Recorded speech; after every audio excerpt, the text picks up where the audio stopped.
पाकिस्तान ने शुक्रवार को अफगानिस्तान के पत्तिका प्रांत में हवाई हमला किया। इसमें करीब 8 लोगों की मौत हो गई है, जिसमें 3 क्रिकेटर भी शामिल हैं। अफगानिस्तान क्रिकेट बोर्ड ने इसकी पुष्टि की है। हमले में 7 आम नागरिक भी घायल हुए हैं। हमले में मारे गए क्रिकेटर हारून, कबीर और सिगवतुल्ला हैं। इस घटना के जवाब में एसीबी यानी अफगान क्रिकेट बोर्ड ने नवंबर में पाकिस्तान में होने वाली ट्राई T20 सीरीज से हटने का ऐलान किया है। एसीबी ने कहा कि यह कदम मारे गए क्रिकेटरों के सम्मान में उठाया गया है। टूर्नामेंट में पाकिस्तान, अफगानिस्तान और श्रीलंका की टीमें हिस्सा लेने वाली थीं। अफगान मीडिया टोलो न्यूज़ के मुताबिक पाकिस्तान की एयर स्ट्राइक अरगुन और बरमल जिलों में हुई। इन जिलों में कई घरों को निशाना बनाया गया। यह इलाका दोनों देशों के बॉर्डर डूरंड लाइन के पास है। पाकिस्तान और अफगानिस्तान ने 8 अक्टूबर को शुरू हुए संघर्ष के बाद 15 अक्टूबर की शाम को 48 घंटे के लिए सीज फायर का ऐलान किया था, जिस पर दोनों देश राजी भी हो गए थे। इस सीज फायर की लिमिट 17 अक्टूबर की शाम को ख़त्म हो रही थी और इसे आगे बढ़ाने पर सहमति बन गई थी। लेकिन उससे पहले ही पाकिस्तान ने सीज फायर का उल्लंघन करके अफगानिस्तान के ऊपर एयर स्ट्राइक करी, जिसमें अफगानिस्तान का जान माल का नुकसान हुआ है। ACB Afghanistan cricket control board ने सोशल मीडिया प्लेटफॉर्म एक्स पर एक बयान जारी करके बताया कि यह हमला पत्तिका प्रांत की राजधानी शराना में एक फ्रेंडली क्रिकेट मैच देखकर लौट रहे खिलाड़ियों कबीर, सिगवतुल्ला और हारून पर हुआ। फिलहाल एसीबी ने हमले के बारे में कोई और जानकारी नहीं दी है। अफगानिस्तान की टीम को 17 और 23 नवंबर को पाकिस्तान के खिलाफ मुकाबले खेलने थे। यह पहली बार होता जब अफगानिस्तान पाकिस्तान की सरजमीन पर उसके खिलाफ खेलते, लेकिन उससे पहले ही पाकिस्तान ने एयर स्ट्राइक करके इस पूरी ट्राई सीरीज का सत्यानाश कर दिया। हालांकि इससे पहले अफगानिस्तान ने 2023 में एशिया कप और इस साल की चैंपियंस ट्रॉफी में पाकिस्तान के खिलाफ मैच खेले थे, लेकिन तब इस सीरीज की मेज़बानी पाकिस्तान नहीं कर रहा था। इन हमलों को लेकर तालिबान ने आरोप लगाया कि पाकिस्तान ने बुधवार को काबुल पर 2 ड्रोन हमले किए थे। काबुल पुलिस के प्रवक्ता खालिद जादरान के मुताबिक ड्रोन ने एक घर और बाजार को निशाना बनाया। इन हमलों में कम से कम 5 लोगों की मौत हुई थी और दर्जनों लोग घायल हुए थे। इस हमले में पास का एक स्कूल भी प्रभावित हुआ। इस स्कूल में 500 से ज़्यादा बच्चे पढ़ते हैं और करीब 50 क्लासरूम हैं। हमले के समय छात्र घर जा चुके थे। स्कूल के अधिकारी मोहम्मद सादिक ने कहा कि आज जब बच्चे और उनके परिवार वाले लौटे और स्कूल की हालत देखी तो कई की आंखों में आंसू थे। यह एक शैक्षिक संस्थान है, कोई सैनिक ठिकाना नहीं है। इस स्कूल का क्या कसूर था? यूएन के मुताबिक पाकिस्तानी हमलों में इस हफ्ते अफगानिस्तान के 6 प्रांतों में कम से कम 37 लोग मारे गए और 425 से ज़्यादा लोग घायल हुए हैं। इन हमलों को लेकर अफगानिस्तान की तालिबान सरकार ने पाकिस्तान पर नागरिक इलाकों को निशाना बनाने का आरोप लगाया है, जबकि पाकिस्तान का कहना है कि उसने आतंकी ठिकानों पर कार्रवाई की है। आपको याद होगा कि थर्सडे को पाकिस्तान के रक्षा मंत्री ख्वाजा आसिफ ने बयानबाजी की थी। उन्होंने कहा था कि अफगानिस्तान की तालिबान सरकार के फैसले दिल्ली से लिए जा रहे हैं। उन्होंने अफगानिस्तान पर भारत के लिए प्रॉक्सी वार लड़ने का आरोप लगाया था।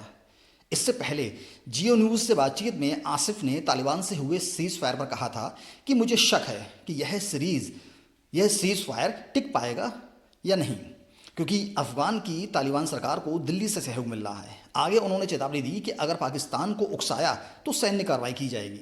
आसिफ ने कहा कि हमारे पास जवाब देने की पूरी क्षमता है। अगर उन्होंने युद्ध का दायरा बढ़ाया तो हम हमला करेंगे, लेकिन हम बातचीत के लिए भी तैयार हैं। असल में यह संघर्ष पाकिस्तान के काबुल में टीटीपी के ठिकानों पर हमले करके शुरू हो गया था। इसके बाद अफगानिस्तान ने पाकिस्तान को सीमा विवाद और हवाई क्षेत्र का उल्लंघन के लिए जिम्मेदार ठहराया। दरअसल दोनों देशों के बीच की विवाद की जड़ है डूरंड लाइन, जो ब्रिटिश काल में भारत और अफगानिस्तान के बीच खींची गई थी। यह दोनों देशों की पारंपरिक ज़मीन को बांटती है, जबकि दोनों तरफ के पठानों ने इसे कभी स्वीकार ही नहीं किया। यह विवाद करीब 132 साल पुराना है, जो डूरंड लाइन समझौता 1893 में ब्रिटिश भारत और अफगानिस्तान के बीच हुआ था।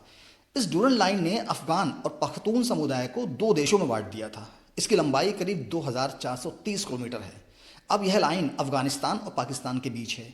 यह लाइन बलूचिस्तान, खैबर पख्तून और पाकिस्तान के कबायली इलाकों से गुजरती है, जबकि तालिबान इस समझौते को मानता ही नहीं है। उसका कहना है कि इस समझौते को ख़त्म माना जाना चाहिए। इस वजह से दोनों देश लंबे समय से एक दूसरे पर हमले और आतंकियों को छुपाने का आरोप लगाते रहते हैं।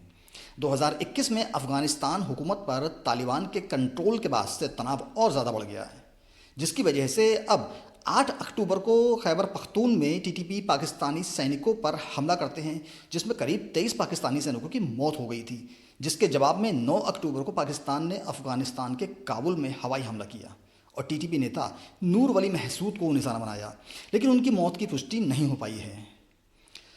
उसके बाद 10 अक्टूबर को पाकिस्तान ने अफगानिस्तान के पत्तिका प्रांत में एक बाजार पर बमबारी की।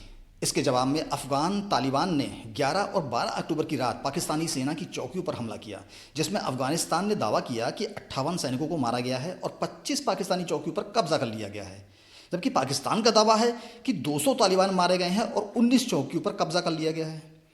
पाकिस्तान और अफगानिस्तान दोनों एक दूसरे की चौकियों पर कब्जा करने की और सैनिकों को मारने की बात कर रहे हैं।